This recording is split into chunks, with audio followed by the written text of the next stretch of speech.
All right, guys, let's finish up this lesson. We'll get through as quick as we can. Hopefully, it won't take too long. Remember, as much as you can, please, please, please try to use the annotation tool in Google Classroom to turn in your work.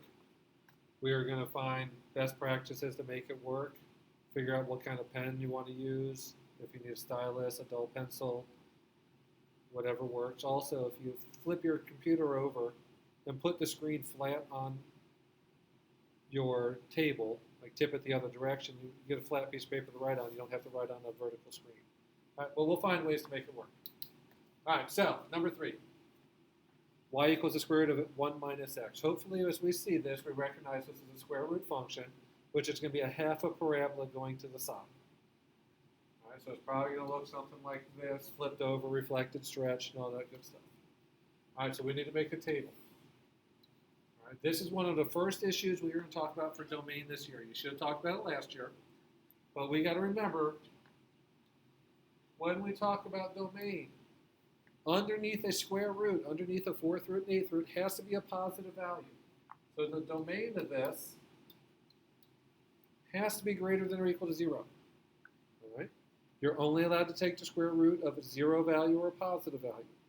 So whatever you substitute into x has to make that expression greater than or equal to 0. So I'm going to do some solving. I'm going to say negative x is greater than or equal to negative 1. X is less than or equal to 1. All right, so I'm only allowed to plug values that are less than or equal to 1. So I'm going to plug in 1, do my math, and get 0. I'm going to plug in 2.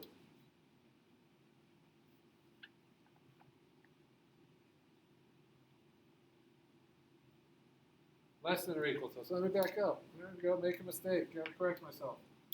I want less than or equal to 1, so I'm going to put in 0. 1 minus 0 is 1. If I choose 2, or negative 1, you've got to go in the wrong direction. Negative 1. That's the square root of 2, which I don't know. All right, so what we're going to pick are numbers that we can take the square root of easily. All right, I need a number I can plug into this right here that's going to allow me to take the square root of 4. All right, so I'm going to put in negative 3 because 1 minus a negative 3 is the square root of 4, which is 2. And then I'm going to want to be able to take, let's put it up here to the side, 0, 1, 4, and 9 are my good square roots. So I have to decide what I can put here, which is going to be a negative 8.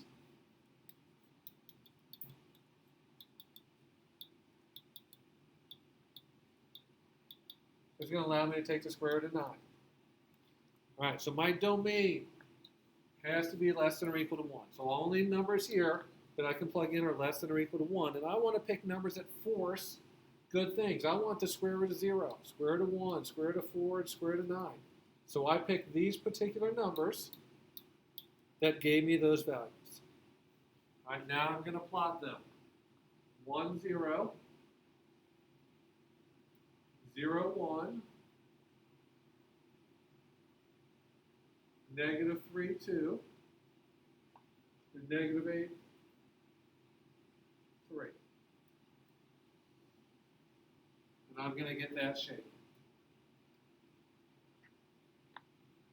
That's my graph. Again, we pick these numbers to let us take the square root of good values. All right, x-intercept. I'm going to make y equal to 0.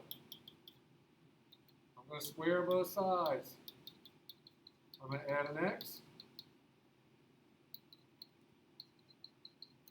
Get my x-intercept. The y-intercept, plug in 0. I get 1. If we look at our graph, x-intercept, y-intercept. All right, so the idea for this one is we got to pick good values so I can take good square roots. I don't want to have to figure out what the square root of 2, 5, 17, 23 is. Find good ones. Absolute value. Hopefully, we remember when I graph an absolute value function, I'm going to get a v. All right. I can plug anything I want into this. I have no domain restrictions. We're going to pick values and make sure we get that V and understand.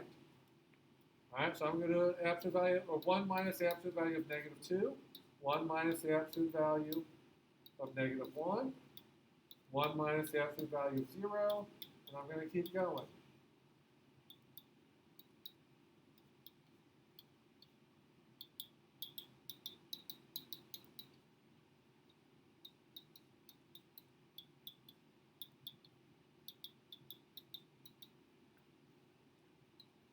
So I get negative 1, 0, 1, 0, negative 1 again.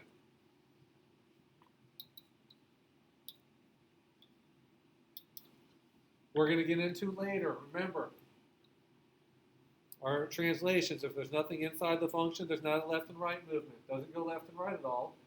This negative outside my function is going to flip it over. This one here is going to make it go up 1. Plot my points. We're going to go 0, 1, negative 1, 0.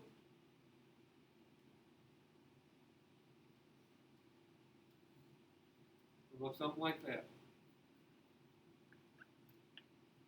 X and Y intercepts.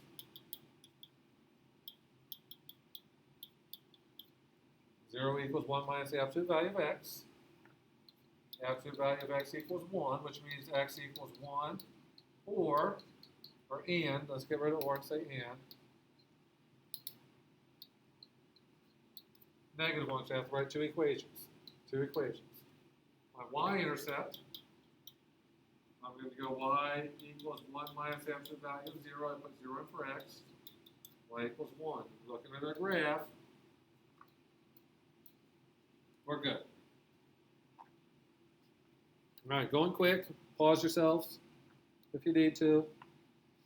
At some point, if you need to, send me a chat, send me a message, do something if you have questions. All right, now write the equation of a line passing through the given points. All right, we're not going to do 2 of these. We're going to do 1 of them, just to make it a little bit easier, a little bit shorter. When you think of a line, most of you guys are going to tell me y equals mx plus b, where m is your slope and b is your y-intercept. That is an acceptable way to write the equation of a line. What we're going to use, which is going to make it a little bit easier, is point slope. This is slope-intercept, point slope. Right. Point slope is going to be a lot easier. If you listen, slope-intercept form, you need a slope and a y-intercept. Point slope form, you need a point and a slope. All right. We have points. We're going to find the slope. My slope formula, y2 minus y1 divided by x2 minus x1. Right. Change in y or change in x, the rate of change, your slope. So I'm going to say y2, negative 4 minus my y1, which is 4, divided by my x2, which is 4, minus my x1, which is 2. Negative 8 over 2, so my slope is negative 4. We're pretty much done if we use the point slope form. All right, this is going to be the easiest way to do it. All right, point slope form, I'm going to pick a point. I'm just going to pick this one and my slope. So I'm going to go over here and say y minus my y1,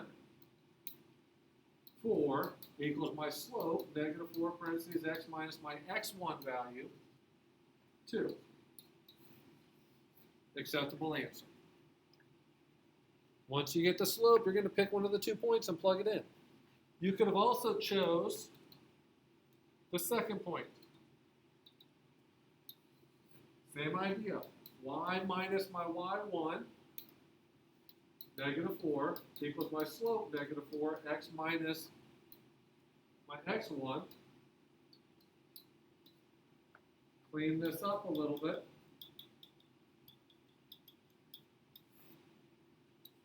Another acceptable answer.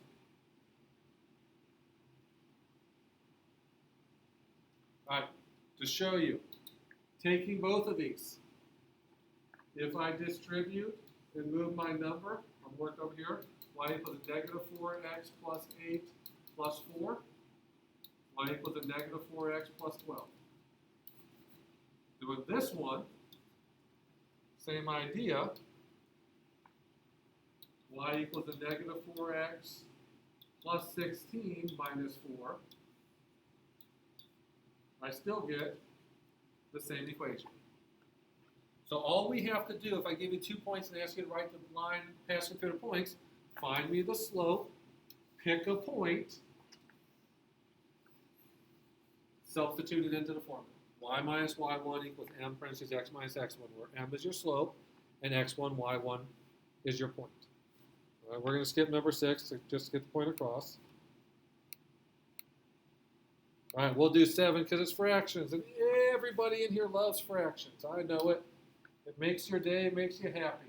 So my slope is going to be y2 minus y1 over x2 minus x1. So I'm going to say negative 1/3 minus a negative 4/3 divided by a negative 3/2 minus 11/2. All right, so make that a plus.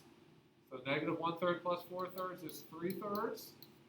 Negative 3/2 minus 11/2 is 14/2, which is 1/7. Fractions aren't as ugly as they seem. All right. Y minus y1 equals